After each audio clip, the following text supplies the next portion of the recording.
ബഹുത്ത് ദിനോം K ബാദ് കവിതയിലെ സാരാംശമാണ് പരീക്ഷയ്ക്ക് important ആയിട്ട് ചോദിക്കും 9ാം ക്ലാസ്സിലെ. അപ്പം നമുക്ക് നോക്കാം. പ്രസ്തുത കവിത ബഹുത്ത് ദിനോം കെ ബാദ് കവി നാഗാർജുൻ കെ ദ്വാര ലിഖിത ഹെ. തയ്യാറാക്കപ്പെട്ട കവിത വളരെ ദിവസങ്ങൾക്ക് ശേഷം കവി നാഗാർജുൻ്റെ വഴി എഴുതിയിരിക്കുന്നു.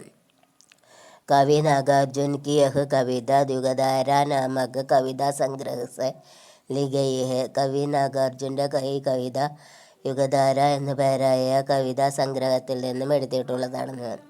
കവി ഏക് ലംബെ സമയ കെ ബാദ് അപ്പനെ ചിർ പരിചിത് ഗാവ് മേ ആതാ ഹെ.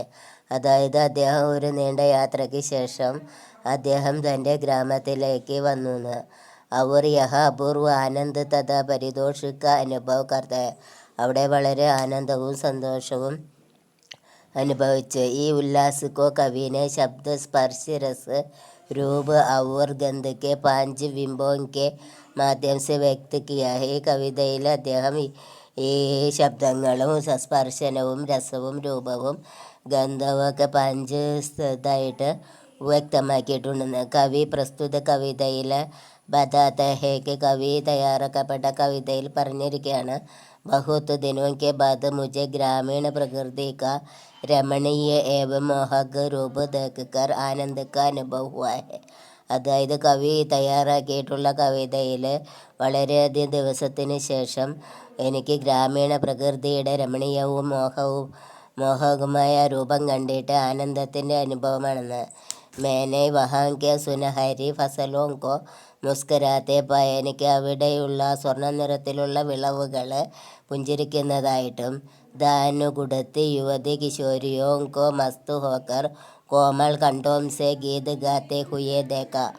അതായത് ധാന്യങ്ങൾ പൊടിക്കുന്ന യുവതി എന്ന് വെച്ചാൽ ബാലികയായ യുവതികളുടെ മസ്ത് ഹോക്കർ അവരുടെ ലഹരി പിടിച്ചിട്ട് അവർ കോമളമായ തൊണ്ട കൊണ്ട് പാട്ട് പാടിക്കൊണ്ടിരിക്കുന്നതും കണ്ടുവന്ന്. ബഹുത്ത് ദിനോം കെ ബാദ് मैंने गाँव में तासे तासे मल सरी के फूलों की सुगंधित ദിവ്യ സുഗന്ധ का അനുഭവ് കിയാ ഹെ. വളരെ ദിവസങ്ങൾക്ക് ശേഷം ഞാൻ ഗ്രാമത്തിലെ താസെ താസെ മുൾസരി എന്ന് വെച്ചാൽ ഇലഞ്ഞി പൂക്കളുടെ ആ സുഗന്ധവും ദിവ്യമായ സുഗന്ധവും അനുഭവിക്കുന്നു. ബഹുത്ത് ദിനോം കെ ബാദ് വളരെ ദിവസങ്ങൾക്ക് ശേഷം मैंने पगडंडी पर बिखरी चंदन വർണ്ണ ധൂളുക്കോ ചുക്കുക്കർ അനുഭവ് കിയാ ഹെ. ഞാൻ ആ നാലടി പാതയിൽ വർണ്ണങ്ങളിലുള്ള പൊടികൾ തൊട്ടിട്ട് അനുഭവിക്കുന്നത്. കവി ഗന്നെ കെ രസ് ക്യൂസ്. കവി കരിമ്പിൻ്റെ രസം ഉപയുक्त पूरे കവി ഗ്രാമീണ വാതാവरण का वर्णन करता है. ഹായ് കൂട്ടുകാരെ, ഇഷ്ടപ്പെട്ടാൽ ലൈക്ക് ചെയ്യുക, ഷെയർ ചെയ്യുക, സബ്സ്ക്രൈബ് ചെയ്യുക. പിന്നെ ഇത് പരീക്ഷയ്ക്ക് ഇമ്പോർട്ടൻ്റ് ക്വസ്റ്റ്യനാണ്.